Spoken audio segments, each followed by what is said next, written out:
पृष्ठाय भूतले श्रीमते कृतदाश्च इति नामिने। नमो विष्णुपादाय कृष्णपृष्ठाय भूतले श्रीमते भक्तिवेदान्त स्वामी इति नामिने। नमस्ते सारस्वते देवे गौरवाणी प्रचारिणे निर्विशेष शून्यवादी पाश्चात्य देशतारिणे। श्रील प्रभुपाद की जय, गुरु महाराज की जय, निताय गौर प्रेमानंदी। हरि हरि बोल। जय जय श्री चैतन्य जय नित्यानंद जय अद्वैत चंद्र जय गौर भक्त वृंद। जय जय श्री चैतन्य जय नित्यानंद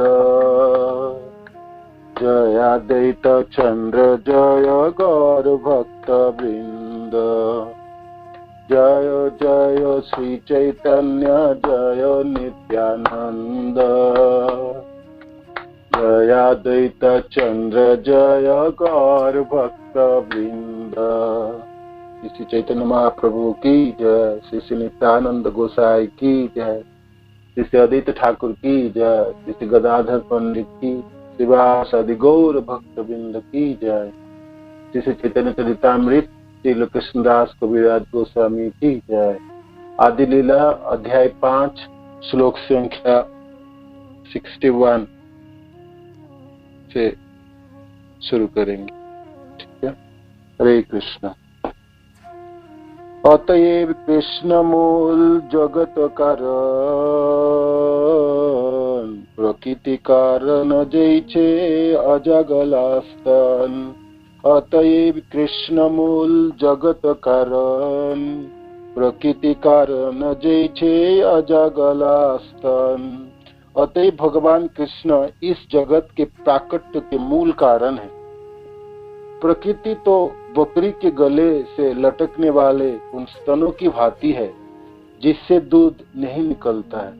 कल हमने वर्णन कर रहे थे ये कारुंडक से विष्णु जो भगवान संकर्षण मूल संकर्षण के विस्तार द्वितीय चतुर्भुज महासंकर्षण के जो विस्तार है कारुंडक से विष्णु। ये कारुंडक से विष्णु भौतिक संसार के जो मूल कारण है उनके,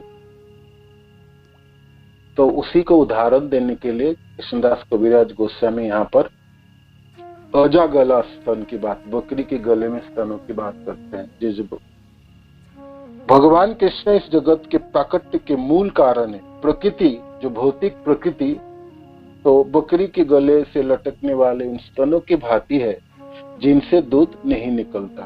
तात्पर्य, इस श्लोक के तात्पर्य श्रील प्रभुपाद लिखते हैं बहिरंगा शक्ति माया शक्ति कहलाती है। भगवान के अनगिनत शक्तियां हैं, उनमें से 3 मुख्य शक्तियां हैं। उनके अंतरंगा शक्ति जो जोगमाया शक्ति भी कहलाते हैं, जो उनके आध्यात्मिक संसार आध्यात्मिक लोकों में संचालित होती है। तटस्थ शक्ति हम लोग जो जीव हैं वो तटस्थ शक्ति हैं, और ये भौतिक संसार जिसकी द्वारा संचालित होती है बहिरंगा। इस बहिरंगा शक्ति को माया शक्ति भी कहलाते हैं। इनकी 2 विभाजन है, 2 स्तर है। एक तो प्रधान कहलाता है, एक को प्रकृति कहलाता है। प्रधान वो है जो अवयव है, जो उपादान के कारण है, जिससे सामग्री मिलती है इस सृष्टि के रचना में, है ना। तो यह अवयव सामग्री उपलब्ध कराने वाले के रूप में प्रधान या प्रकृति से युक्त होते हैं तथा कारण अंश के रूप में माया से युक्त होते हैं। तो 2 है, कारण प्रधान और दूसरा है माया। जड़ भौतिक प्रकृति इस भौतिक जगत का वास्तविक कारण नहीं है।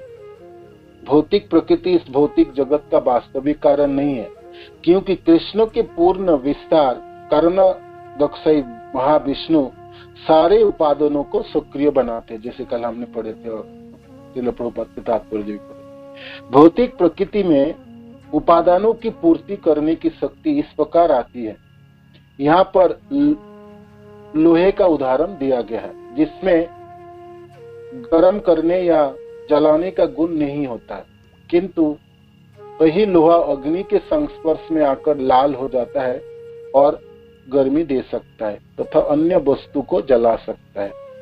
भौतिक प्रकृति भी लोहे की भांति है, क्योंकि उसमें भी अग्नितुल्य विष्णु का स्पर्श पाए बिना कार्य करने की स्वतंत्रता नहीं होती।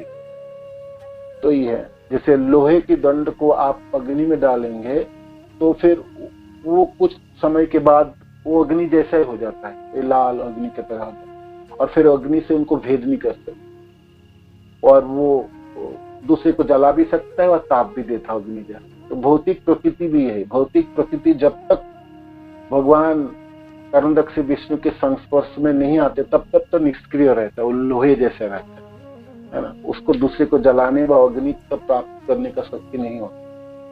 जब भी भौतिक प्रकृति भगवान कर्णदक्ष विष्णु अपने दृष्टिपात करते हैं तभी सक्रियता उत्पन्न होती है, और उनमें से जो उपादान या उनकी जो कारण है सृष्टि की, वो सब कुछ जो प्रत्यक्ष वो स्वयं भगवान है। भौतिक प्रकृति गौण कारण है या अप्रत्यक्ष कारण है, उनको तात्कालिक कारण कहलाता है, किंतु इतने सुंदर रूप में संचालित होती है और कार्य और कारणों की ऐसे सुंदर अभिव्यक्ति होती है। लगता है बाहर के कोई व्यक्ति को ठीक से ज्ञान नहीं है तो सोचेगा जैसे प्रकृति अपने आप चल रही, तो अद्भुत घटनाएं होती है। प्रकृति के कार्य अद्भुत है ना, सबको विस्मित करने वाला, किंतु इसके पीछे एक पुरुष है और वो पुरुष भगवान कृष्ण तथा कर्णदक्ष विष्णु है।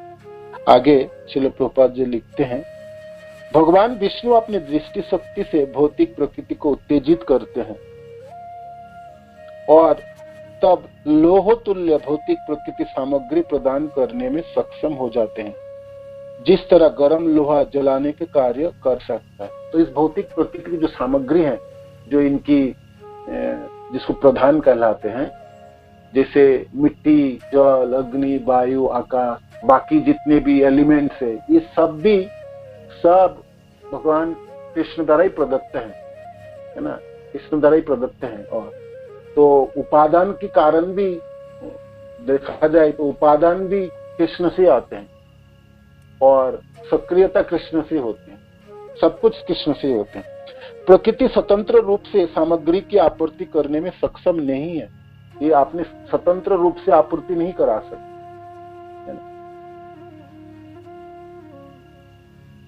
तो इसको समझाने के लिए श्री कपिल देव की एक श्लोक है श्रीमद् भागवत में 3.28.40 में की गई है।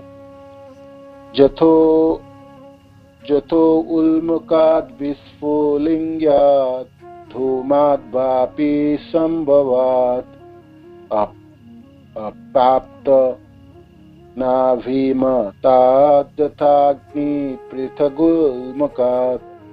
यद्यपि धुआं, जलती लकड़ी तथा स्फुलिंग सभी मिलकर अग्नि के अवयव कहलाते हैं। अग्नि के अवयव मीन्स अग्नि की उपादान कहलाते हैं, जिससे अग्नि बना। क्या है? धुआं है, उसमें जलती हुई लकड़ी है हो गया और स्फुलिंग होगी। अग्नि में ये तीन है, तो अपनी अग्नि के उपादान है, तो अग्नि को उपादान कहलाता है। फिर भी जलती लकड़ी अग्नि से भिन्न होता है। कोई कहे जलती लकड़ी अग्नि है, नहीं, जलती लकड़ी तो अग्नि से भिन्न है, उनका अलग अस्तित्व होता है।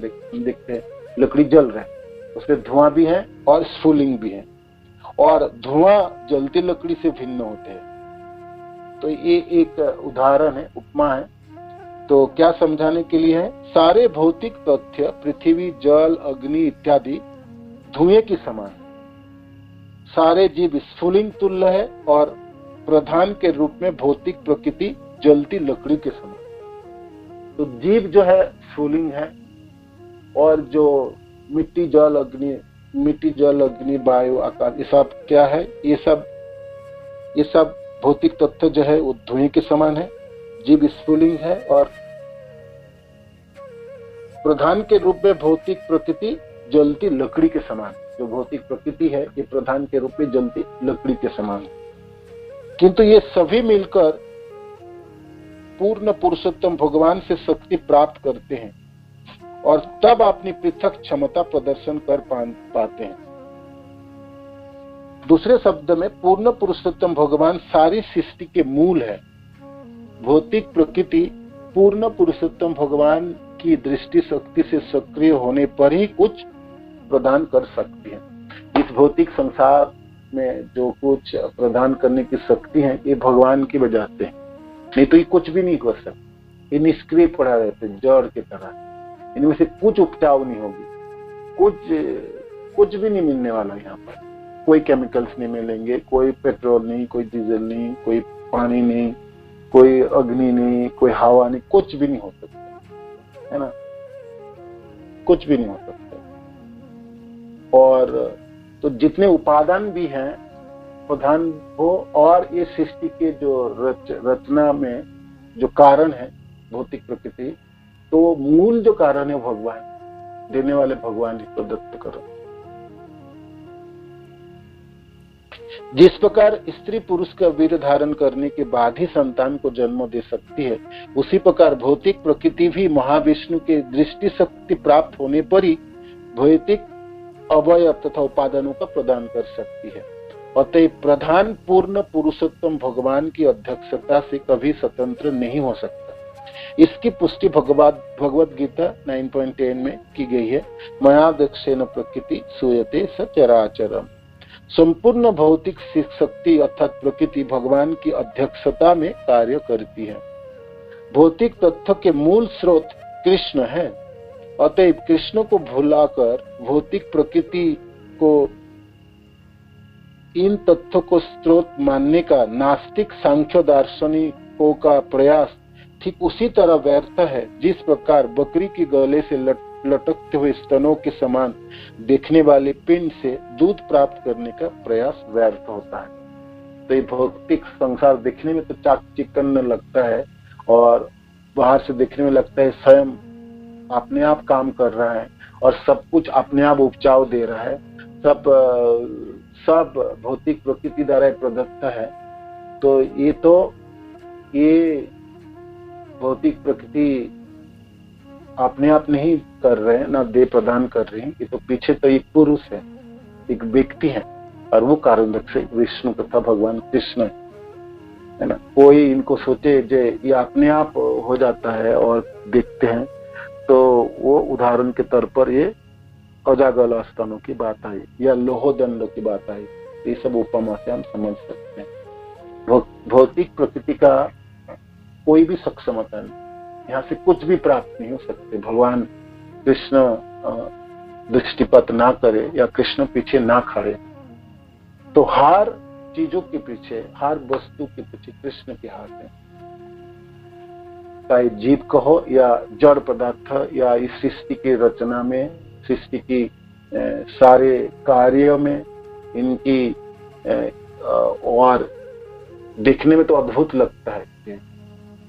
सब कुछ जैसे अपने आप होते हैं, किंतु इसके पीछे मूल कारण है भगवान कृष्ण है।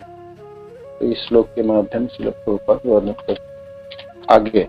कृष्ण सत्य प्रकृति है गौण कारण, अग्नि शक्ति लोह जैचे करे जारन। कृष्ण सत्य प्रकृति है गौण कारण, अग्नि शक्ति लोह जैचे करे जारन। इस तरह भगवान कृष्ण की शक्ति के द्वारा प्रकृति गौण कारण बन जाती है। मुख्य कारण तो स्वयं कृष्ण है। सृष्टि तथा सृष्टि के उपादान सबों की जो गौण कारण है, जो सेकेंडरी रीजन है, वो प्रकृति है।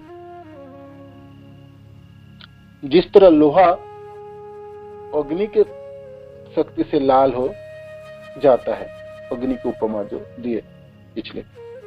अतएव कृष्ण मूल जगत कारण प्रकृति कारण जैसे अजागला स्तन, माया अंश कही तारे निमित्त कारण, सेह नहीं जाति कर्ता हेतु नारायण। माया अंश से कही तारे निमित्त कारण। भौतिक प्रकृति का माया अंश विश्व के प्राकट्य के निमित्त कारण, तात्कालिक कारण है तथा गौण कारण है। मुख्य कारण तो सेहो न है। तो मुख्य कारण जो है जाते कर्ता हेतु नारायण मुख्य कारण है। वास्तविक कारण तो भगवान नारायण है। ये कारण से विश्व तथा भगवान कृष्ण नारायण। माया अंश से कही तारे निमित्त कारण। ये जो माया भौतिक प्रकृति जो माया के नाम से जाना जाता है, भौतिक प्रकृति का माया अंश विश्व के प्राकट्य के तात्कालिक कारण है, निमित्त कारण, किंतु यह वास्तविक कारण नहीं हो सकता क्योंकि मूल कारण तो भगवान नारायण है। घटेर निमित्त हेतु जैछे कुंभकार, तेइछे जगतेर कर्ता पुरुषावतार। घटेर निमित्त हेतु जैछे कुंभकार, तेइछे जगतेर कर्ता पुरुषावतार। घटेर निमित्त मिट्टी के घट, मिट्टी के बर्तन व मिट्टी के मटका बनाने वाले कुम्हार। मिट्टी के बर्तन कैसे बनते हैं, मिट्टी के मटके कैसे बनता है, मिट्टी से बनती है और उसके लिए कुम्हार की चाक की जरूरत है ना। और उस चाक को चलाने के लिए उसके ऊपर दंड के ऊपर रख के उसको घुमाने के बंदोबस्त करने पड़े। किंतु मिट्टी से और चाक से तो मटकी बनने वाले, मटके बनाने वाला होना चाहिए। आप सिर्फ मिट्टी रख दो और चाक रख दो और दंड रख दो, जो अपने आप घूम लेंगे और बन जाएंगे, वो तो हो नहीं सकता। तो यहाँ पर इसलिए उदाहरण यहाँ पर कबीरदास गोस्वामी जो घटेर निमित्त हेतु जैछे कुंभकार, जिस प्रकार मिट्टी के पात्र का मूल कारण क्या है, कुम्हार है। एक व्यक्ति जो चक्के को घुमा रहा है, ऐसा नहीं बोल सकते जो हम मिट्टी से मटके बनता है तो अपने आप बन जाएंगे, उसके बनाने वाले कुम्हार की जरूरत है। तो ये कुम्हार उनके मिट्टी के बर्तनों की मूल कारण है ना। ऐसे जगत के जो मूल कारण है वो पुरुषावतार। भौतिक प्रकृति उनके मूल कारण नहीं है, भौतिक प्रकृति उनको तो गौण कारण है, तात्कालिक कारण है ना। कृष्ण कर्ता मायातार करे न सहाय, घटेर कारण चक्र दंड आदि उपाय। तो भगवान कृष्ण सृष्टा है तथा कर्ता, और माया जो है भौतिक जो प्रकृति है जो माया के नाम से जाना जाता है, तो वो माया उपकरण के रूप में उनकी सहायता के लिए, भगवान की सहायता के लिए है। ठीक वैसे ही जैसे कुम्हार का चाक तथा अन्य उपकरण पात्र के साधन रूप कारण होते हैं, मिट्टी उनकी चाक और चाक को चलाने वाले वो दंड आदि ये उपादान कारण। तो ये सब इनके गौण कारण है। मुख्य कारण तो वो कुम्हार है जो चलाते हैं। तो इस जगत की ये जो भौतिक प्रकृति के जो उपादान है तथा प्रधान कहलाते हैं, और जो माया इनके कारण कहलाते जगत की, तो ये तो तात्कालिक कारण है। मुख्य तो भगवान पुरुष अवतार है। कृष्ण कर्ता मायातार करे न सहाय, माया इसमें सहायता करती है ना। घटेर कारण चक्र दंडादि उपाय, दूर होइते पुरुष करे माया ते अवधान। जीव रूप वीर्यता ते करे न आधान।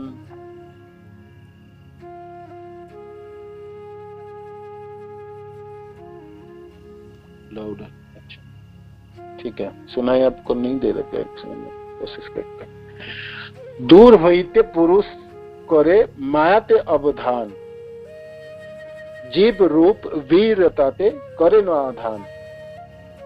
जीव रूप वीरता ते करे न आधान।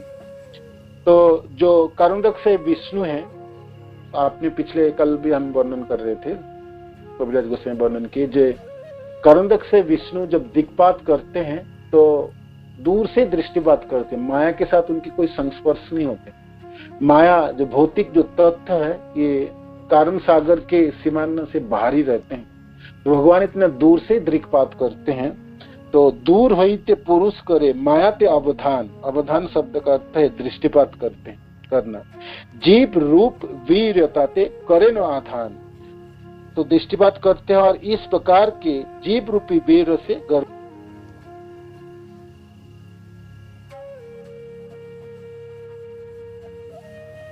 एक अंग भाष्य करे माया ते मिलन, माया हईते जन्मे तबे ब्रह्मांडेर गण। एक अंगा भाष्य करे माया ते मिलन, माया हईते जन्मे तबे ब्रह्मांडेर गण। एक अंग आभास, शारीरिक परछाई, अंग आभास, आभास में शारीरिक परछाई, उसके शरीर के प्रतिफलित किरणों माया से मिलती हैं।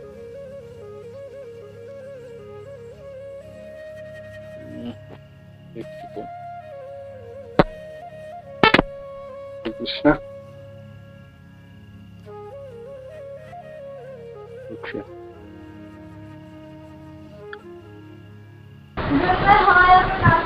सुनाई दे रहा है?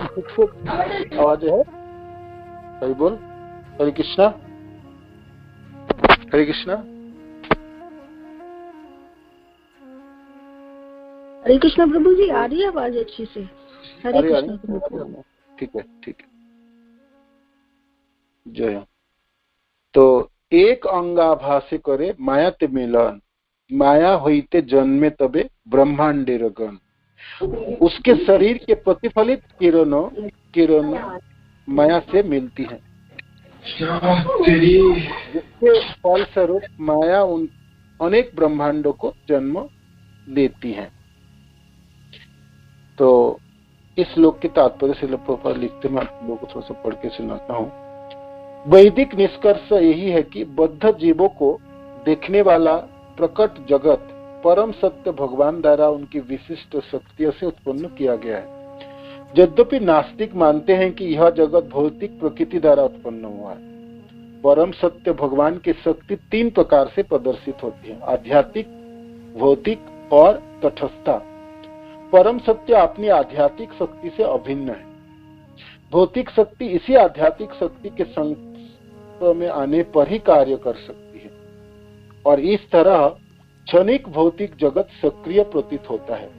बद्ध अवस्था में तटस्था शक्ति के सारे जीव आध्यात्मिक तथा भौतिक शक्तियों के मिश्रण होते हैं। तटस्था शक्ति मूलतः आध्यात्मिक शक्ति के अधीन है, किंतु सारे जीव इस भौतिक जगत में भौतिक शक्ति के वशीभूत होकर अनंत काल से विस्मृत की दशा में भटक रहे हैं। तो श्रील प्रभुपाद जी वर्णन करते हैं भगवान के तीन प्रकार की शक्ति, आध्यात्मिक, तटस्था और जो भौतिक तथा बहिरंगा शक्ति है। तो मूल जो उनकी आध्यात्मिक शक्ति है, उनकी बहिरंगा शक्ति तभी कार्य करती है जब आध्यात्मिक शक्ति से शक्तिमान होती है, आध्यात्मिक शक्ति सहायता करती है।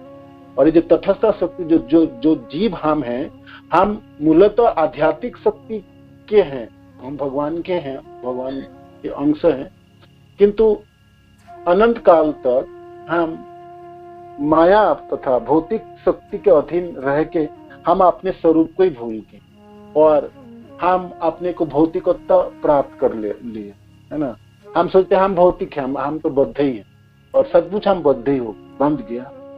और हमारे जीवन चक्र कब से हमने शुरू किए बद्ध दशा कोई पता नहीं कब से हुए, तो अनादि है। महाप्रभु कहते ये इसका कोई भी शुरुआत के समय भी नहीं, हम बांध चुके, मैंने अच्छी तरह से बांध चुके।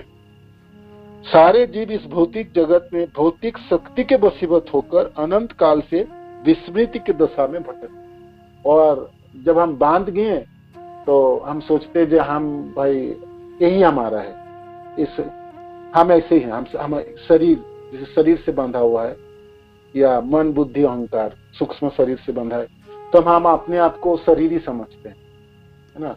तो स्थूल शरीर सोचो या सूक्ष्म शरीर, तो हमने अपने को शरीर से अलग करना भी नहीं चाहते हैं और हम सोचते हैं शरीर ही हम।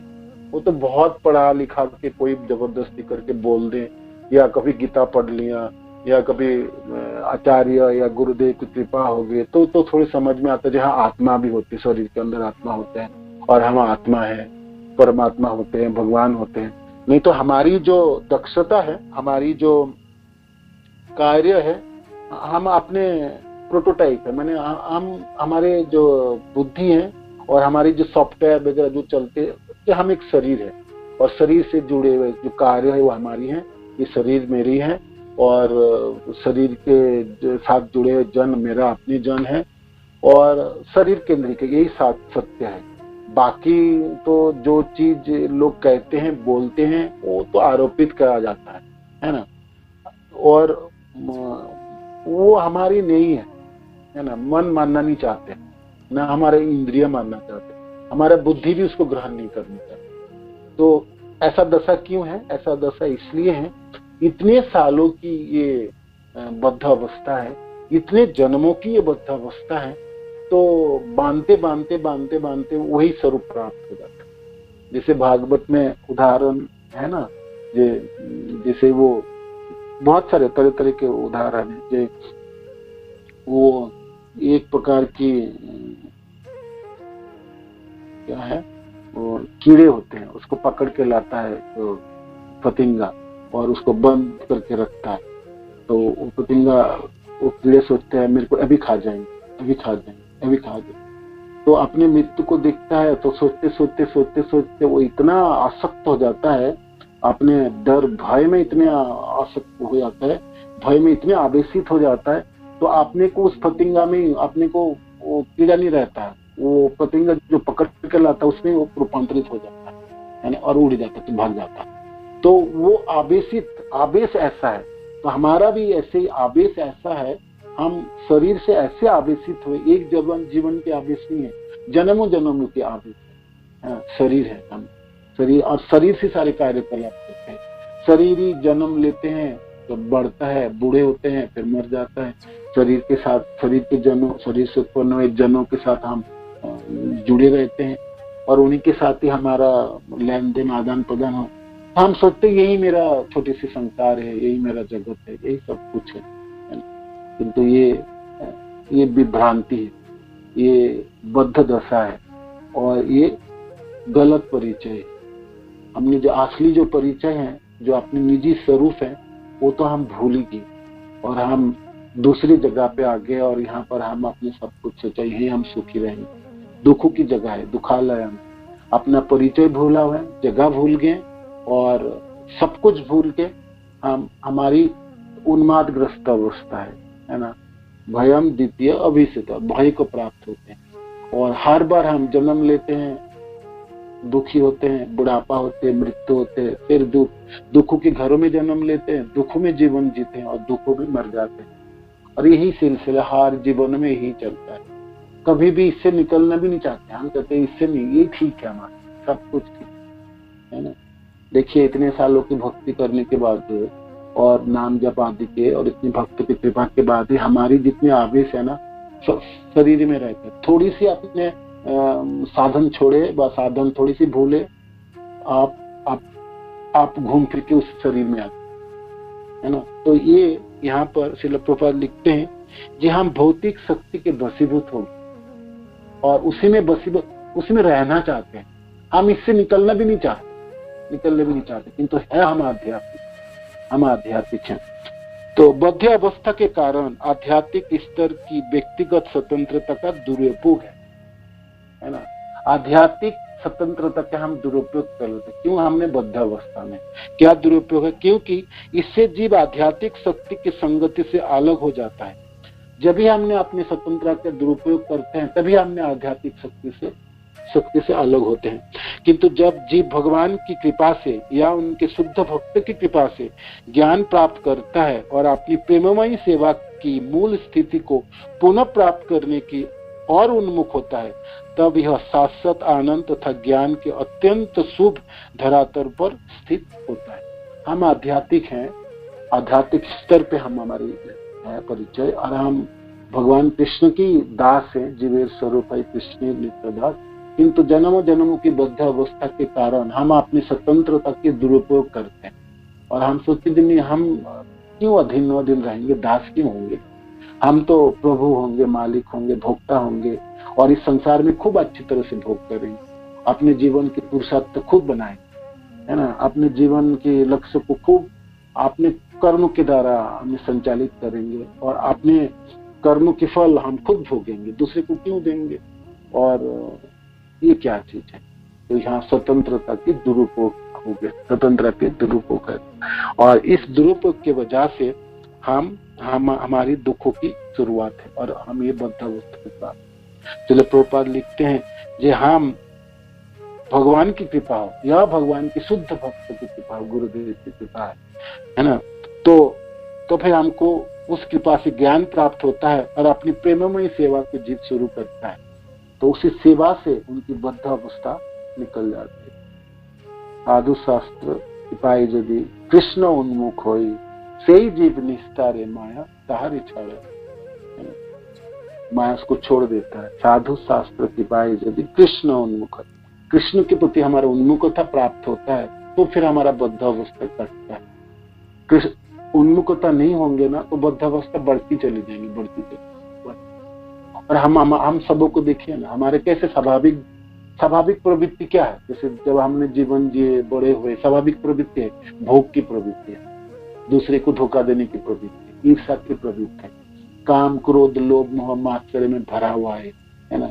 एक तो इतनी शरीर जो हड्डी और रक्त और मज्जा से बना हुआ, और हमारे जो मनो की दशा सभी गंदगी से भरा, ये बद्धावस्था है। जन्मों जन्मों की बद्धावस्था के कारण हम इन्हीं को ही अपना स्वरूप समझ ले और सब कुछ यही समझ, है ना।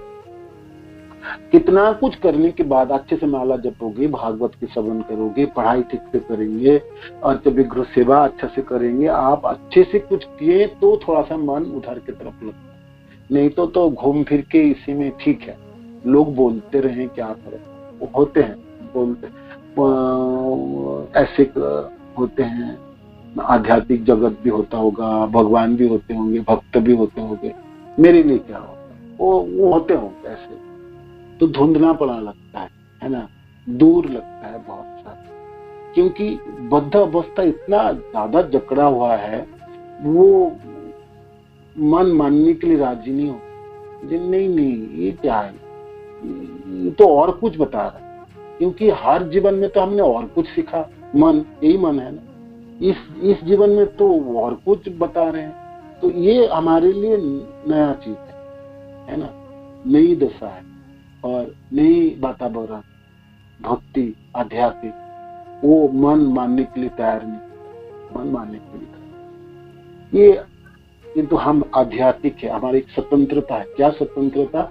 हम कृष्ण के सेवक हैं, कृष्ण की सेवा के लिए हम उन्मुख हो जाए और आगे बढ़े तो हम अपने को सुखी बना सकते, आनंदित कर सकते, अपने स्वरूप में स्थापित हो सकते, किंतु मन करने ही नहीं। वो इतने अभ्यस्त और दक्षता प्राप्त हो गया, घूम फिर के उधर ही चला।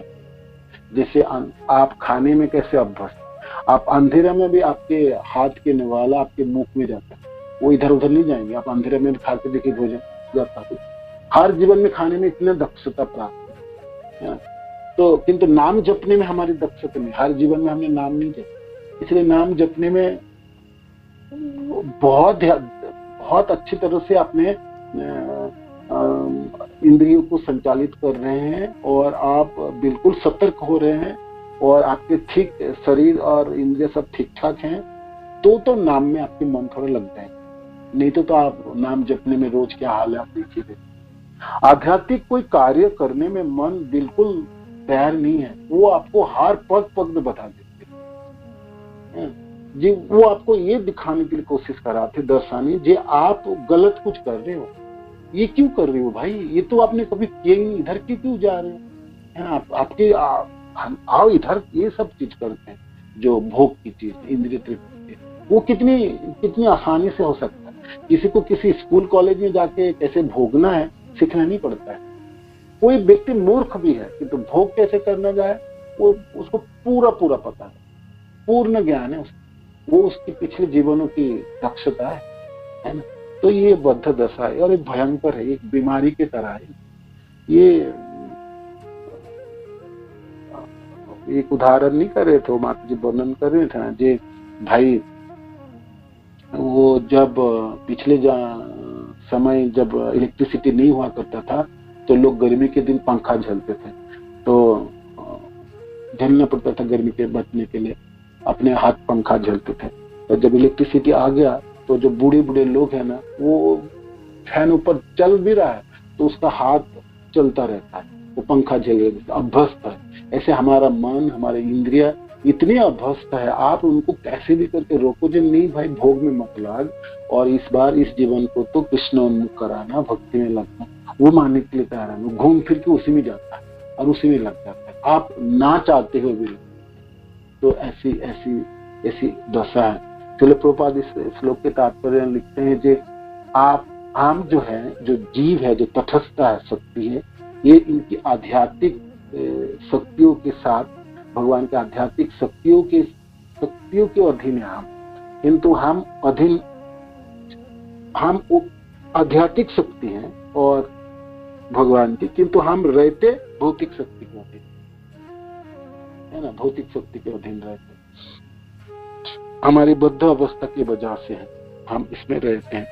भौतिक प्रकृति आध्यात्मिक, तो आगे कहते हैं, जब जीव स्वतंत्र भाव से यह सोचता है कि वह शक्ति नहीं अपितु शक्तिमान है, तब यह तटस्थ शक्ति रूप जीव अपनी स्वतंत्रता का दुरुपयोग करके सनातन सेवा के भाव से विमुख हो जाता है।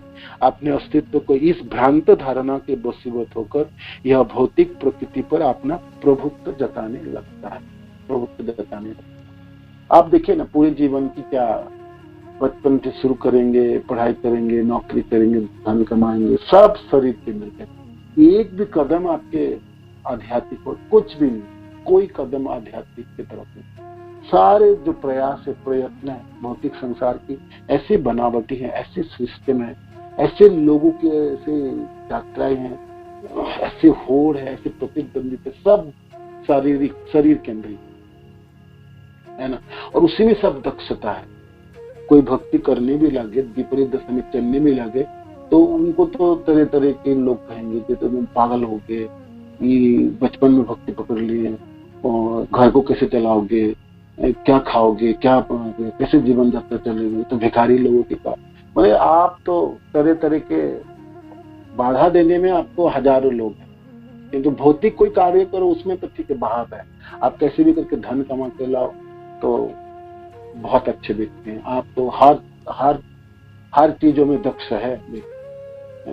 ये तो कोई भक्ति करे और अपने स्वरूप को समझने के प्रयास करे, कोई मोल कौन दे, घर के लोग ही रोकेंगे, अपने निजी लोग ही रोक के आपको बाधा देंगे। इसे अद्भुत यहाँ पर, क्योंकि जीव जो है आध्यात्मिक है, वो भौतिक संसार के अधीन हो गए और भौतिक संसार में फंस गए, वो कृष्ण की से विमुख हो गए। उनके दुखों के एकमात्र कारण उसकी दशा, उनकी यात्रा विपरीत दिशाओं में है ना, कदम विपरीत दिशा में उठा, और गुरुदेव की कृपा से, श्रील प्रभुपाद की कृपा से सब कुछ समझ भी जाए और कदम उठाने में लगे, उनके शरीर, उनकी मन, उनकी इंद्रिया उठाने लगे, घूम फिरा के घुमा के आपको वापस उधर ही है ना। तो यहाँ इसलिए श्रील प्रभुपाद यहाँ पर वर्णन करते हैं कि आपको बहुत सतर्क हो रहने पड़ेंगे, आपके मनों के ऊपर, अपनी इंद्रिया के ऊपर आपको बिल्कुल नजरदारी करनी पड़ेगी और खबरदारी से बताने पड़ेंगे कि तुम गलत कर रहे हो, ठीक नहीं कर रहे हो, इस बार मेरे को बचने दो और करने दो ये चीज, है ना। तो इंद्रिया और मन, ये इंद्रिया और मन ही मैं नहीं हूँ, मैं एक स्वतंत्र हूँ, मेरा एक आध्यात्मिक पहचान है ना। मेरा मन, मेरा इंद्रिय है, किंतु ये मेरा अब शत्रु बना हुआ है, इनको मित्र की तरह व्यवहार लगानी पड़ेगी, इनको इन सबों को आपकी दासत्व करनी पड़ा है। अब जो मैं हूँ, मैं उनकी दासत्व कर रहा हूँ, उनकी डिक्टेशन में चलता हूँ। आप देखिए, नजर करिए, ध्यान दीजिए, हर पल आपको चलाता हूँ, आपके मन, आपके इंद्रिया आपको चलाते हैं, ये कर, है ना। तो इससे बचना पड़े। चलो प्रभात इसके ऊपर जोर दिए, इसमें 3-4 पेजों की है, ये सब श्रील प्रभुपाद लिखे हैं इसमें। और फिर गुणों के ऊपर भी वर्णन किए हैं। जे कृष्ण आध्यात्मिक जगत के मूल कारण और भौतिक जगत के प्रच्छन्न कारण है। ये तटस्था शक्ति अर्थात जीवों की भी मूल कारण है।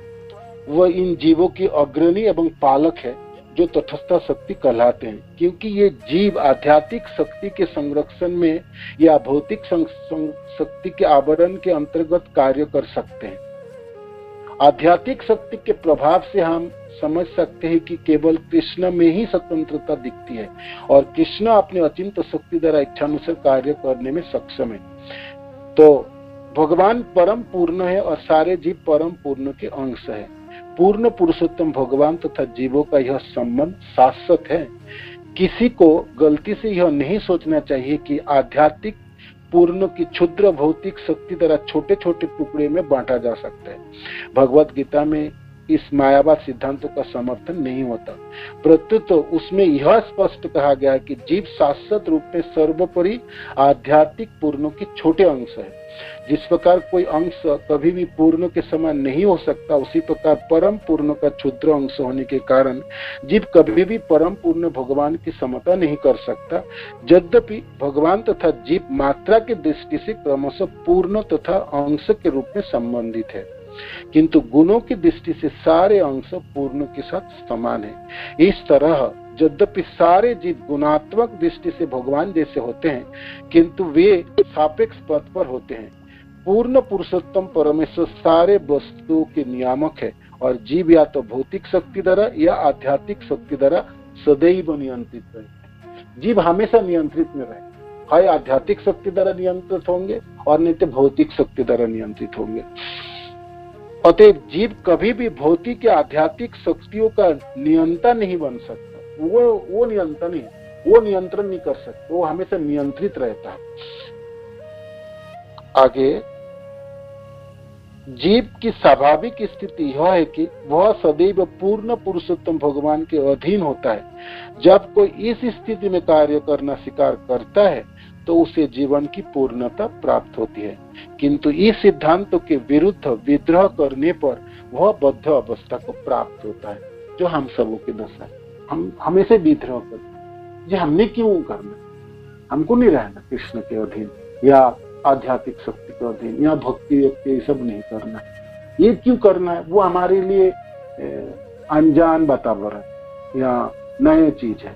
हमारी लिए तो अच्छी चीजें भोग करना, इंद्रिय तृप्ति करना, इसमें दक्षता प्राप्त हो गई ना, है ना, पटुता इसमें प्राप्त हो गई और इसीलिए हम वृद्धावस्था में रहते हैं। बहुत भारी आवरण है, भयानक आवरण है। एक तो स्थूल शरीर के आवरण है जो 5 तत्व से बना है, भूमि अपन अलबाया, और 3 इसको, ये जो स्थूल शरीर ये तो हर जीवन में जल जाता है। शरीर आप गिरते ही भाई उसको जला देंगे, भस्मीभूत करेंगे तो मिट्टी में दफना देंगे, है ना, नहीं तो पक्षी खाता है तो विष्ठा बनता है। स्थूल शरीर तो हर जीवन में नष्ट हो जाता है, किंतु जो सूक्ष्म है, जो मन बुद्धि अहंकार, वो 3 होते ही नहीं, वही मन रहता है, वही बुद्धि अहंकार, है ना। इन सूक्ष्म शरीर को भी जलाने पड़े। तो भक्ति के माध्यम से ये सूक्ष्म शरीर भी नष्ट, जिस जीवन में नष्ट होता है उस समय जीव अपने स्वरूप का प्राप्त होता है, अपने कृष्ण के दासत्व के रूप में भगवान के धाम को प्राप्त करता है। बेशक किसी भी रस में पहुंचे कि ना, हम किसी भी रस में भी भगवान की भक्ति क्यों ना करें, उनमें मूल जो है दासत्व ही है ना। माधुर्य हो या वात्सल्य हो या सत्य हो या दास्य हो, मूल जो आधार है वो दासत्व है। तो हम भगवान के धाम में जब जाएंगे तो भगवान की सेवा ही करें, तो मैंने दास के रूप में, जैसे एक सेवक के रूप में सेवा, उनकी सेवा को अंगीकार करें। तो ये जिस उस समय हो सकता है जब मन बुद्धि अहंकार, जो सूक्ष्म शरीर भी नष्ट होंगे, उनको नष्ट कर पाना बहुत ही कठिन है, बहुत कठिन।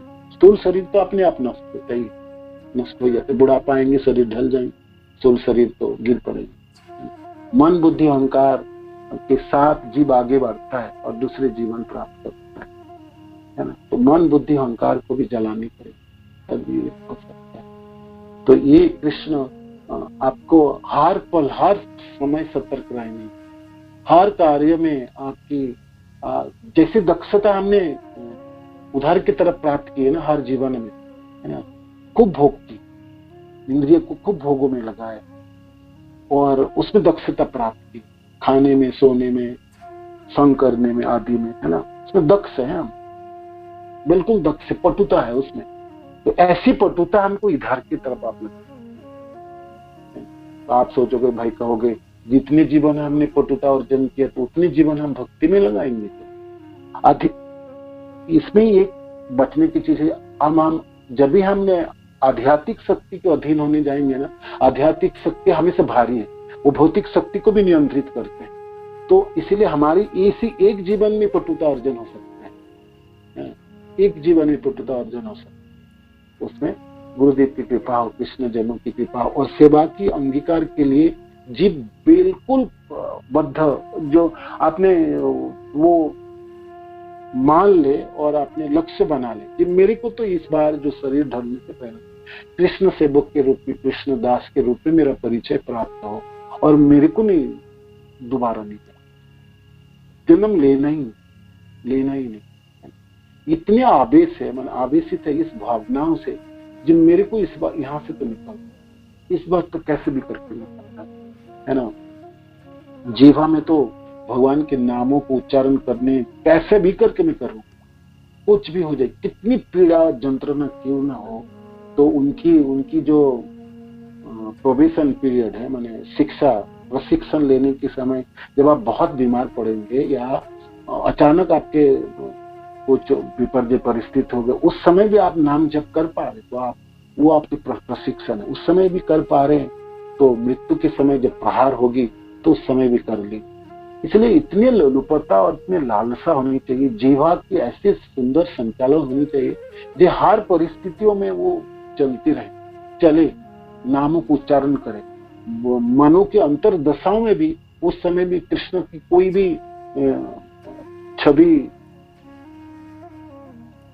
याद आ जाए, है ना, चरण आ जाए, भगवान के नपुर आ जाए, पीताम्बरा हो जाए, गले में मालाएं हो जाए, भगवान के कृष्ण जनों की कोई छवि आ जाए, गुरुदेव के चरण याद हो जाए, गुरुदेव की कोई वाणी याद हो जाए, कुछ भी, या कोई दृश्य आपने देखे वृंदावन में या भगवान के मंदिरों की कोई कुछ भी होनी चाहिए, कृष्ण के संबंधित कोई भी चीज उस समय उस मुहूर्त में आपको याद, और नाम जीवा में है तो वो तो निकल। तो इतनी लोलुपता और इतनी लालसा, और ये इस बार तो इसमें दक्षता चाहिए मेरे, और नहीं चाहिए। पिछले जो कर लिए दक्षता तो उसमें तो है ही है, उनमें उनको बढ़ाने की जरूरत है। दक्षता तो इधर होनी चाहिए। इसलिए प्रभुपाद इस चीजों के ऊपर बहुत जोर दी, चारों पेजों में तात्पर्य देख। इस बार आपको प्राप्त हो गया मनुष्य जीवन, आप वो शरीर ढलने से पहले उस सारे बंदोबस्त कर लिए, और आप एग्जाम कैसे दे पाओगे, तो कभी कभी मॉक टेस्ट होता है ना, जैसे बच्चे लोग में एग्जाम में ठीक से बैठ पाएंगे, लिख पाएंगे और उस स्थिति को संभाल पाएंगे, तो आप संभाल पाओगे नहीं पाओगे वो भी देखो।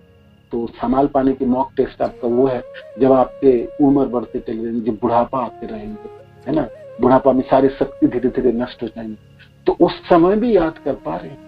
जब यंत्रणा शरीर में उत्पन्न होगी, आंखों में जब दिखाई नहीं देंगे, कानों में सुनाई नहीं देंगे, उस जब सारी चीज बिगड़ा हुआ, माने घर के जो सजन आपके विरूप हो गए, आपके धन सब चली गई, आपकी शक्ति सब नष्ट होने लगा, तो उस समय आम व्यक्ति उदास हो जाता है और असहाय लाचार बन जाता है, और आप सोचते जी मेरे लिए तो कोई नहीं है।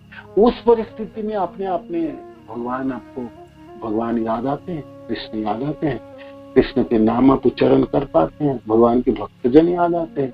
जब आप बीमार पड़ जाओ हॉस्पिटल में, या कोरोना के समय चलो अभी डरा हुआ ना सारे संसार, आपको डर लगता है, इस समय मृत्यु मरने में भय उत्पन्न होता है, तो ये सब आपके मॉक टेस्ट की तरह है। सचमुच आप डर रहे हो इस समय, और संसार को छोड़ने में आप छोड़ो, मानो कि सोचो जो मैं सपोज इस समय में शरीर छूट जाए तो दुख होगा आपको कुछ, आप और जीना चाहते हैं मानो कि किसी चीजों में, तो ये सब चीजों की मॉक टेस्ट की तरह है। मैंने आप कितने आसक्त तो है या अभी भी है कि नहीं है, और कितनी तैयारी किया, तो वो आप खुद देख सकते हैं। जब मैं 10% तैयार हूँ, 20%, 40% तैयार हूँ, 50%, है ना, आपको खुद पता है। किंतु उस दिनों के लिए आपको पूरी तैयारी होनी पड़ेगी। वो तो सुनामी की तरह प्रहार है ना। सुनामी जैसे आप जानते हैं ना, छोटे मोटे दीवालों से रुकने वाले नहीं है, और महाकाल की मृत्यु की जो प्रहार है प्रचंड है। वो सब कुछ, जितनी भी शक्ति आपके हैं, जितनी इंद्रियां, सबको ध्वस्त कराने वाला, और एक साथ प्रहार करेगी, एक साथ प्रहार, सारी इंद्रिया की शक्ति को ध्वस्त कर, आंखों से दिखाई नहीं देंगे, कानों से सुनाई नहीं देंगे, बोल कुछ पाओगे नहीं, है ना, हाथ उठा नहीं पाओगे, मन की बाहिक दशा नष्ट हो जाएंगी, अंतर दशा रहेगी मनो, सूक्ष्म ये मन है ना और बुद्धि है, तो उसी समय इस मन और बुद्धि को संचालित करने कृष्ण के लिए अंत्य नारायण सुख, उसी दिन तो बहादुरी, माने आप सचमुच आप बलवान है कि नहीं, तो उस दिन आज तो सभी बलवान है भाई, सब जप कर सकते हैं, सब भागवत भी सुन सकते हैं, कीर्तन भी कर सकते हैं, और चरित भी सेवा, जो इतना अच्छा से ये सब चीज करनी है, जो उस दिन मेरे को इनमें से एक भी चीज याद, कोई भी एक चीज याद, कोई भी चीज, इसलिए इतना ज्यादा अपने हृदय में भर के रखिए।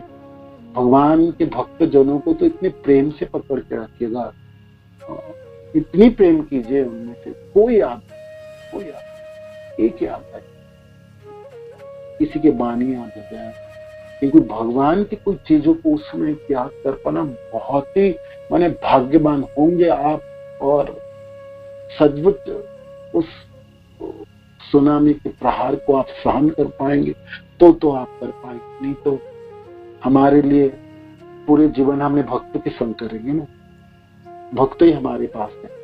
हाँ, भक्त जनों के साथ प्रेम के साथ भक्त की सेवा में आपने लगाए, सेवा कार्य बहुत अच्छी तरह से करे, तो किसी न भक्त जनों में जब कृपा करेंगे ना, उस कृपा के बल पे उस विपरीत समय में भी भगवान कृपा कर ही देंगे, कृष्ण कृपा करेंगे।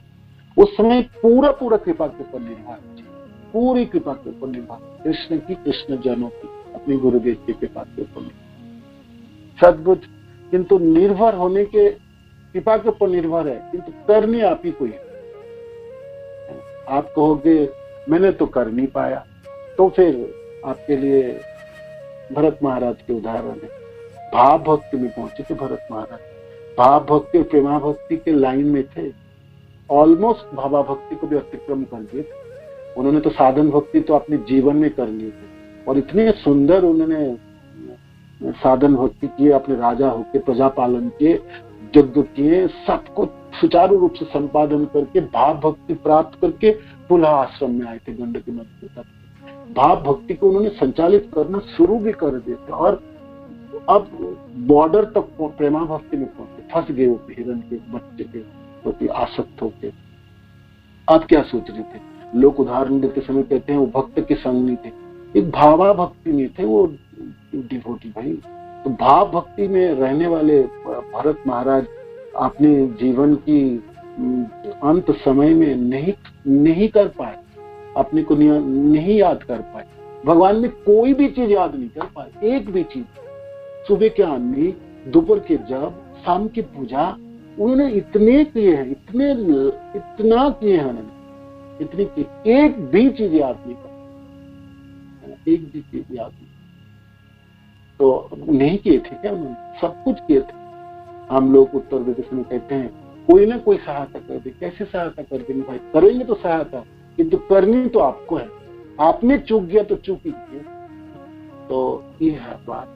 तो यहाँ पर श्रील प्रभुपाद इसलिए जोर दे रहे हैं, जब भौतिक दशा में आप इतने आबद्ध हो गए, हमारी इतनी आसक्ति इधर की तरफ है जो हम आध्यात्मिक होते हुए सब कुछ भूल गए। तो कैसे भी करके हमको कृष्ण उन्मुख होना पड़ेगा, है ना। भक्तजनों के, प्रेमी भक्तजनों के कृपा के लिए आकांक्षी करनी पड़ेगी, सेवा की अंगीकार करनी पड़ेगी और सेवा ही करते रहने पड़ेगी, सेवा ही करते, क्योंकि सेवा ही मिलने वाला है। तो सेवा में पूरे दक्षता उत्पन्न करनी, तभी काम करना है, नहीं तो भारी है। आप देखो ना, नहीं थोड़ी सी भक्ति आप नहीं करेंगे, थोड़ा सा मन आपको नहीं लगता, बिल्कुल मन खींच के ले जाता है भोग की तरफ। इस समय भी ऐसा नहीं है जो हमने भाई 10 साल 15 साल कर लिया तो ये मन 2 मिनट छोड़ दो, नहीं छोड़ता है, मन आपको धकेल के ले जाता है ना। जब भरत महाराज के मनों को धकेल के लेके गए तो भाव भक्ति का बॉर्डर में थे, भाव और प्रेमा भक्ति का बॉर्डर ले गया ना उनको, मनों नहीं करने दी, नहीं करनी। आनिक और व्रत और यज्ञ और तपस्या और नाम और सब कुछ किया उन्होंने, क्या नहीं किया, किंतु उनमें से एक भी चीज याद आई तो पूरे हिरण की याद आई। जैसे मति ऐसे गति प्राप्त हो गए। इसलिए बहुत बड़ी परीक्षा है, बहुत बड़ी परीक्षा। इसमें श्रील प्रभुपाद इतना जोर क्यों देते हैं? श्रील प्रभुपाद कहते हैं भजन करो, पूजन करो, मरते जान लिया है। आप भाई भजन कर लो या पूजा कर लो, किंतु कैसे मृत्यु है वो जाननी चाहिए, वो सीखो, है ना। तो जब भी अपनी मृत्यु को याद करेंगे ना, तभी आपके कदम रुक जाएंगे, तभी आप सोचेंगे मेरी जो प्रयास और प्रयत्न है कितना तीव्र है, कहाँ मैं खड़ा हूँ, है ना। हम उसको याद ही नहीं कर पा रहे, इसलिए हम सोचते भक्ति कर रहे हैं, अच्छी कर रहे हैं, सब ठीक ठाक चल रहे हैं। आप देखो भाई कितना तीव्रता लाने और कितने आपके पास समय बचा, मानो अपने भौतिक हिसाब से कैलकुलेशन कर पाओ। तो मृत्यु को याद रखेंगे और आपको पता है उस स्थिति से गुजर के जाना है, तब आप हर तरह से प्रयास करोगे, अपने को बचाने की कोशिश करोगे और वो सारी चीजों को इकट्ठा करोगे जो आपके उस दिनों के लिए आपको सहायता करने वाले। ठीक है ना। ये श्लोक में चलिए, हरे कृष्ण। आगे इस सप्ताह में हम इसको पढ़ेंगे आगे से, है ना। तो ये 3-4 पेज की तात्पर्य थे, मैंने आपको सार वस्तु बोला, आप खुद भी पढ़ के देखिए, इतनी सुंदर है, 4 पेजों की इस तात्पर्य। चलो प्रभुपाद ये वर्णन कर दीजिए। कृष्ण मूल कारण है, पीछे खड़े हैं, जीव उनके आध्यात्मिक शक्ति के अधीन है, किंतु जीव है आध्यात्मिक शक्ति, किंतु वो बेचारा जन्म जन्म में फंस गया, भौतिकता के प्राप्त करके वो इसी में फंस गया और अपने को भौतिक शक्ति मानते, अपने माया के ही बद्धावस्था, और उसी में वो अपना मानते हैं। ठीक है हम भाई, हमने ऐसे रचा पचा है और हमने तो यही, ये ठीक है हमारा। तो इसके वर्णन करने के लिए 4-5 पेजों के तात्पर्य से लेकर इस श्लोकों की। ठीक है, हरे कृष्ण। श्री प्रभुपाद की जय, गुरु महाराज की जय, निताय गौर प्रेमानंदे, हरि हरि बोल, हरि बोल, हरे कृष्ण। तो हमने 66 श्लोक तक पढ़े, ठीक है।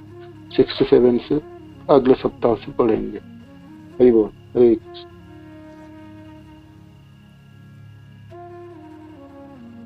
तो किसी को कोई प्रश्न है तो पूछ सकते हैं आज के विषय वस्तु के ऊपर, और कोई नहीं तो ऐड करना चाहते हो भी कर सकते हैं। ठीक है, हरि बोल। समय हो गया 10 बजे। हरे कृष्ण प्रभु जी, धन्यवाद, प्रणाम।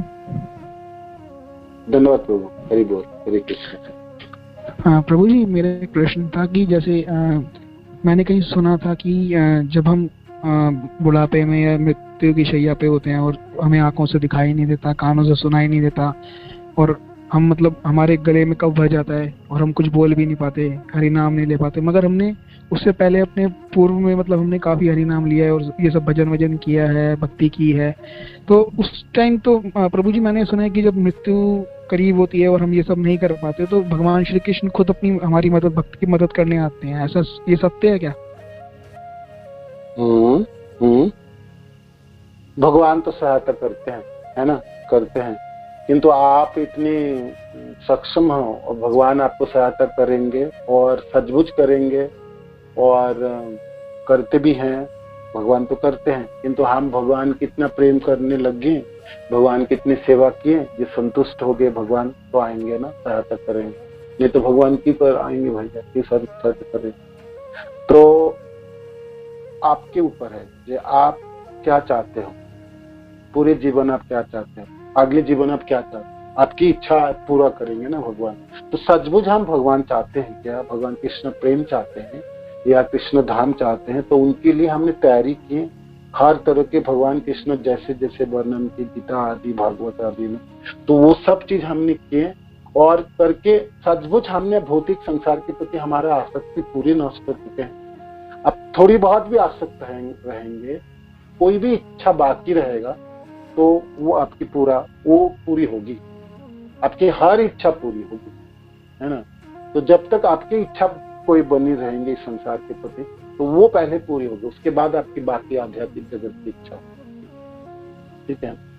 तो आप देखिए जो आप हमारी जीवन कैसा है, सचमुच हम कृष्ण के पास जाना चाहते, कृष्ण प्रेम प्राप्त करना चाहते हैं क्या, और उनके लिए मैंने तत्पर हूँ, तैयार हूँ, है ना। तो आज आपको याद आते हैं जब हम सो जाते हैं, तो उस समय भगवान कृष्ण याद आते हैं, कर पाते हैं, या हर परिस्थिति में हर समय 24 घंटे में किसी भी समय मृत्यु प्रहार करे मेरे को, उस समय मैं याद कर पाऊंगा क्या। तो वो ऐसे प्रश्न आप खुद अपने से करेंगे ना, तो आपको खुद पता चलेगा कि मैं कितना तैयार, कितना प्रस्तुत, है ना। तो है ना, कितना प्रस्तुत है। किंतु हाँ, कृष्ण कृपा तो करते हैं, किंतु कृष्ण कृपा करते हैं, कृष्ण की जन कृपा करते हैं, कृष्ण के भक्त जन गुरुदेव कृपा करते हैं, और किंतु याद करा भी लेंगे कि तो वो इतनी बड़ी भारी परिस्थिति है जो संचालन तो आपको ही जा रहा है, आप ही को, जीव को ही करनी थी, है ना। वो एग्जाम तो आपको ही देनी पड़ेंगे, है ना, और उसमें कृतकार्य आपको ही खुद होने। हाँ, बाकी सब लोगों ने सहायता करेंगे, आप पढ़ाई करेंगे, तैयारी करेंगे, नोट बनाएंगे, वो सब कुछ है, किंतु करनी तो आप ही को ही है, करनी तो आप ही को, परीक्षा तो आपको कोई देनी और गुजर के निकलना आपके, है ना। तो एक छोटी सी उदाहरण से हम परीक्षा से करते हैं कि तो मृत्यु जो है ना वो बहुत बड़ी प्रहार है, बहुत बड़ी, है ना। आपने आंखों से देखे हैं शरीर छोड़ते हैं लोगों की और उनकी दशा, तो थोड़ा सा समझने में सामर्थ्य होंगे, जो मृत्यु को देखे ही नहीं होंगे तो उनके लिए थोड़ा सा भारी, जो क्या बड़ी बात है ना।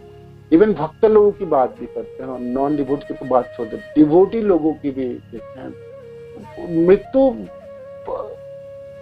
सहज नहीं है, इसकी प्रहार प्रचंड होती है, तो प्रचंड प्रहार, और सब कुछ चकनाचूर कर देता है, सारी इंद्रिय ध्वस्त कर देता है, और आपको आपकी दशा ऐसे करा देंगे, असहाय है, लाचार बनाती है आपको, सचमुच लाचार बना। तो इसलिए पूरे जीवन भर की जो साधन इतनी सुंदर होनी चाहिए, कृष्ण में आसक्ति इतना भरपूर होना चाहिए, जे पूरे जीवन आपने एक मुहूर्त भी कृष्ण के बिना नहीं जी होंगे, तो फिर उस समय आप ये कह सकते जी हाँ मैं कर लूंगा, है ना, कर लूंगा। तो वही श्रील प्रभुपाद यहाँ वही जोर दे रहा है कि आपको तैयारी करनी पड़ेगी, आप ऐसे उदासीन नहीं रह सकते। आप सोचो को देखा जाएंगे, हो जाएंगे, निकल जाएंगे, कोई ना कोई तो कर ही देंगे, कोई नहीं कर देंगे, आपको खुद ही करनी पड़ेगी, लेकिन आप खुद निकल के जा रहे हो, कोई नहीं कर देंगे, दूसरे के ऊपर आप नहीं छोड़ सकते उस चीजों को, आपने अपने चीजों को एकत्रित करो। चलो प्रभाजन करते आपको सारे शक्ति, आपके सारे सामर्थ्य शब्द करते, आपके भक्ति इतनी सुंदर, सेवा इतनी सुंदर होगी, और आपके मन को ऐसे सुंदर संचालन करो जैसे आप तुरंत आप कृष्ण को याद कर सकते, या कृष्ण जनों को याद कर सकते, कृष्ण के नाम को कर सकते, लेकिन वो आपके स्वाभाविक स्थिति नहीं है, वो आपके अस्वाभाविक स्थिति है, अस्वाभाविक स्थिति। जैसे आज आप थोड़ी सी बीमार पड़ जाओ, बुखार आ जाए, तो उस समय नाम आप ठीक से जप पाते हो, नामों में आपका भावना जागती है क्या, बुखार 104, 5, 6 हो जाए तो उस समय आप नाम जपने में आपका मन जाता है, उस समय भी कृष्ण याद आते हैं। शरीर में बहुत पीड़ा होती है तब भी याद आते हैं। तो वो पहचान है जो आप, क्योंकि इतनी पीड़ा, इतनी जंत्रणा है, जैसे हजारों बिच्छू काटने की जंत्रणा होती, और आपके सारे इंद्रिया ने सब एक साथ परास्त हो जाएंगे, मतलब सब कुछ एक साथ नष्ट होंगे, है ना। तो फिर ऐसा नहीं है मैं डराने के लिए बात कर रहा हूँ, भाई वो नहीं है बात, है वो उसकी जो सत्यता है उसको अनुमान लगाना है। बेवकूफ की तरह, मूर्ख की तरह मर जाओ, क्या फायदा होगा। समझो जो आपके शत्रु कितनी भयानक, वो कितने प्रचंड प्रहार है उसकी, है ना। वो बच्चों की खेल नहीं है, माने ठीक है जी निकल जाएंगे, हो जाएंगे, नहीं होने वाला। कोई नहीं करके दिखाया भाई, घुटने टेके सब लोग, बड़े बड़े सब धुरंधर। तो इसलिए आप अपने पाका पोस्ट बंदोबस्त करो उस समय निकल जाने के लिए, नहीं तो पीछे से लोगों के जीवन को देखते हुए सीखो और तैयारी करो। तो प्रभुपाद ये तात्पर्य में यही समझाने का प्रयास करो, आपको हर पल जब आपके पास अच्छी समय है उस समय तैयार हो जाना चाहिए, तैयार हो जाना, अच्छी तरह से भक्ति करके, सेवा करके, सेवा द्वारा अपने जीवन को, कृपा को इकट्ठा करना, एकत्रित करनी है। बहुत सारे लोगों की कृपा को एकत्रित करनी है जो आपको सहायता करेंगे, है ना। बहुत लोगों को, बहुत सबकी सहायता की जरूरत, बहुत भक्तजनों की सहायता की जरूरत है ना। तो वो बात के ऊपर जोर दे रहे थे। मैं ये नहीं बोल रहा हूँ कि भाई मैं किसी को डराने के लिए बात हुई, और बात आए जो कोई भक्त ने इसमें प्रश्न किया जो भरोसा नहीं है क्या कृष्ण में या गुरु में, भरोसा नहीं, भरोसा भी है, सब कुछ है। चलो प्रभुपाद इतने जोर इसलिए दे रहे हैं ये आपको कितनी तैयारी करनी इस बात को, कितनी तैयारी करनी है ना, कितनी तैयारी करनी पड़ेगी। तो इस चीजों के ऊपर जोर दे रहे हैं। नहीं तो कृपा तो भगवान अभी भी कर रहे है ना, भगवान तो हर पल कृपा कर, तो हर पल भगवान कृपा कर रहे हैं, तो हर जीवन में क्यों फंसे हम, और इस जीवन में भी क्यों बद्ध अवस्था को प्राप्त है। भगवान तो कृपा ही करते हैं, नहीं करते हैं क्या बताओ। भगवान की संतान हम हर जीवन में हमने रहे, तो फिर क्यों फंस गए हम, क्यों हमने बद्ध अवस्था को प्राप्त कर। वो अपने, मैं खुद अपने कर्म की वजह से फंसा हूं ना, तो इस जीवन में भी मेरा ही कर्म है ना, मेरी भावना। कृपा तो सभी कर रहे हैं, नहीं करते हैं कि भगवान के भक्तजन करते हैं, वैष्णव करते हैं, गुरुदेव करते हैं, भगवान खुद भी करते हैं, तब भी हमारे क्यों दशा, ऐसा दशा क्यों है। मैं बद्ध दशा को क्यों प्राप्त हो गई, इस जीवन में क्यों प्राप्त हो गए थे। भगवान की कृपा की नहीं था, भगवान की कृपा तो शाश्वत है, हमेशा बलवान होते हैं, किंतु कहाँ थी कृपा। मैं तो फंसा हुआ ना, इसलिए तो इस भौतिक संसार में जीवन है। तो सब प्रश्नों को ध्यान करते समय व उत्तर लेते समय आपको ध्यान रखना कि इस जीवन में कृपा कहाँ चलती। मैं तो भगवान की संतान हूँ, अंश हूँ, तो कहाँ है कि तुम्हें अपने कर्म फल में फंसा हो ना, तो निकलने तो आप ही को ही है। इसीलिए इतने जोर है। चलो प्रभुपाद के आपने किसी भी चीज, गीता के भी वो अंत्य नारायण स्थिति या दुखालय में शाश्वत श्लोक की तात्पर्य, या भरत महाराज के जीवन छोड़ते समय उनमें तात्पर्य में, और ये श्लोक देखो, ये श्लोक तो कारण श्री विष्णु के ऊपर थे। चलो प्रभुपाद खींच खांच के जीवों को ले गए, जो वो इतनी भौतिक दशा में फंसा हुआ, जो वो नहीं तैयारी करेंगे बहुत अच्छी तरह से, निकल के नहीं जा पाए। तो इसको जोर देने के लिए कहा, ठीक है ना प्रभु जी। कृपा तो भगवान की है, किंतु आप इस समय ओनस आपके ऊपर है, आपको भी तैयारी होनी पड़ेगी। ऐसा नहीं बोल सकते जो भगवान कर लेंगे कृपा, गुरुदेव कर लेंगे, भक्त कर लेंगे, मैं तो निकल जाऊंगा और अब मैं तो बेपरवाह कुछ भी कर लूं ना। ऐसा ना करो, ऐसा ना करो। आपको खुद निकलना है, आप ही को निकल के जाना, ठीक है ना। इधर की तरफ भी सोचो आप, मानो कि ना हो, नहीं कर पाए तो निकल, आप फंस गए ना, है ना। तो वो बात है, ये बात है। और फंसा ही तो है, नहीं तो हम पिछले बार भगवान की कृपा नहीं थे भगवान की कृपा, भक्तजन नहीं थे, सब थे, किंतु मैं तो फंस के इस बार इस जीवन तो भोग ही रहा हूँ ना। ये तो हमारी बद्ध अवस्था जीवन है ना, मुक्त अवस्था तो है नहीं। मुक्त होते तो मैं भगवान के साथ रहता, भगवान के धाम में रहते हैं, हम तो भौतिक संसार में। तो ऐसे इस एंगल से आप सोच सकते हैं इस प्रश्न को, ठीक है ना प्रभु। हरे कृष्ण प्रभु जी। एक प्रश्न, हरे कृष्ण, ठीक है जी, बहुत अच्छा बताया प्रभु जी। श्रील गुरुदेव और भगवान और आप सब साधु संघों का संग्रह का तो तैयारी हो ही जाएगी प्रभु जी। और पूरे जीवन की तैयारी होनी चाहिए, हर पल पल की तैयारी होनी, हर मुहूर्त की तैयारी होनी चाहिए। जी मेरे को ये करके निकल के जाते, मेरे को इस बात बस प्रभु जी आप वैष्णवों का आशीर्वाद होगा तो तैयारी हो ही जाएगी प्रभु जी। हरे कृष्ण। हाँ, तो तैयारी आपको करनी है, आशीर्वाद सबों की है, कृपा सबों की, तैयारी आपको करनी है। इसमें प्रश्न है प्रभु जी, आप डराइए ना, डराइए नहीं, भरत महाराज के साथ ऐसे इसलिए हुआ क्योंकि भक्त का संग छूट गया था। मैं तो वही बोल रहा हूँ, आप कहो भरत महाराज के जीवन को आप देखो, पूरे जीवन भर उन्होंने इतने सुंदर संचालन किया, प्रजा पालन किए, तपस्या किए, यज्ञ किए, भक्ति भी किए।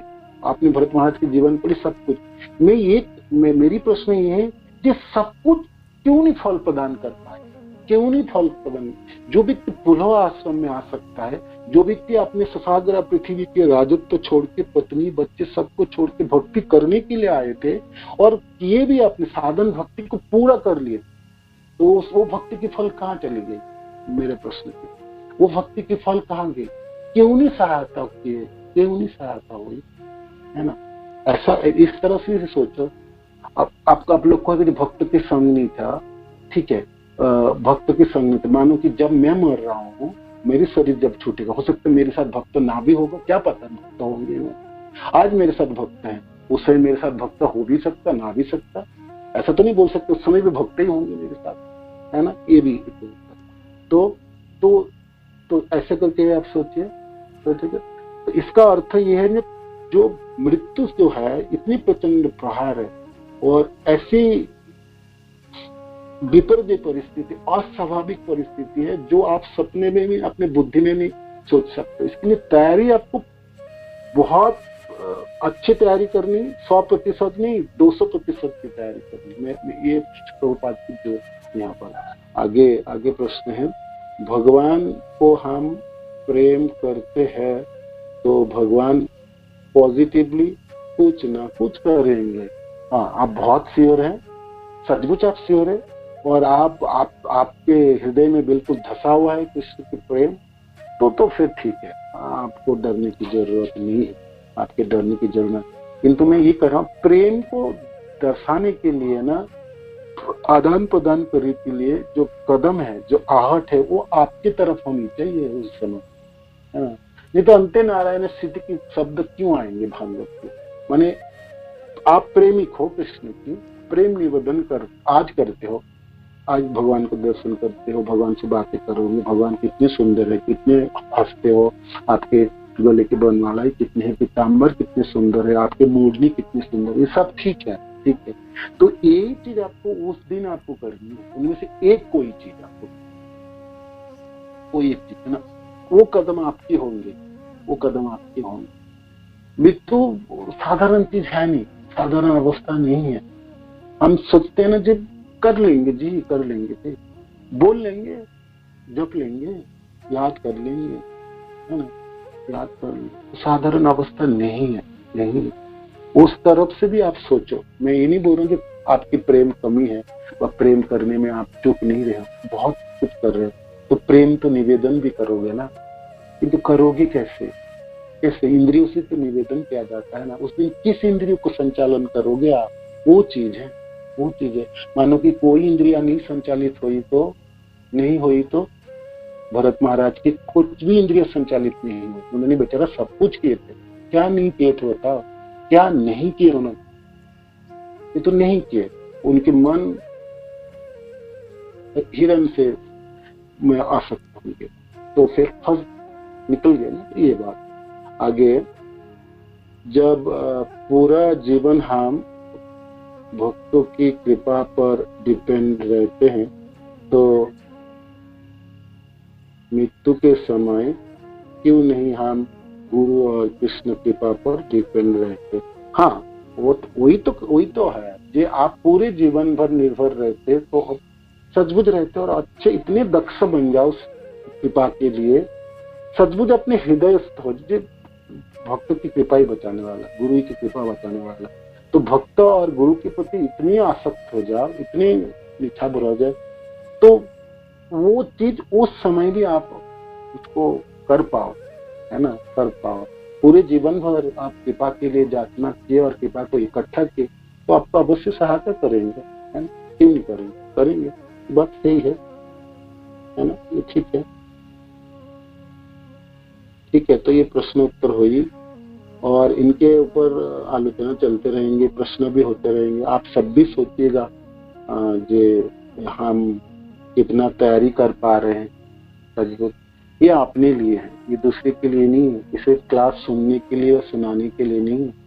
अपनी निजी तैयारी बोलते हैं ना, जब अपने ऊपर बारी, जो मूर्ख खुद अब तो करके देख ले, माने अब तो अपनी बारी है, निजी है, अपने ऊपर प्रहार शुरू होने। नहीं तो शरीर दूसरे जब छोड़ते हैं तो हम सोचते वो लोग मरते रहते हैं, मरेंगे क्या फर्क पड़ेगा, किंतु जब अपनी बारी आएंगे और जब आप उनमें आपको गुजर के जाना है तो आपकी चीज दिखाई देनी चाहिए भाई, दूसरे की नहीं, ठीक है ना। हरे कृष्ण।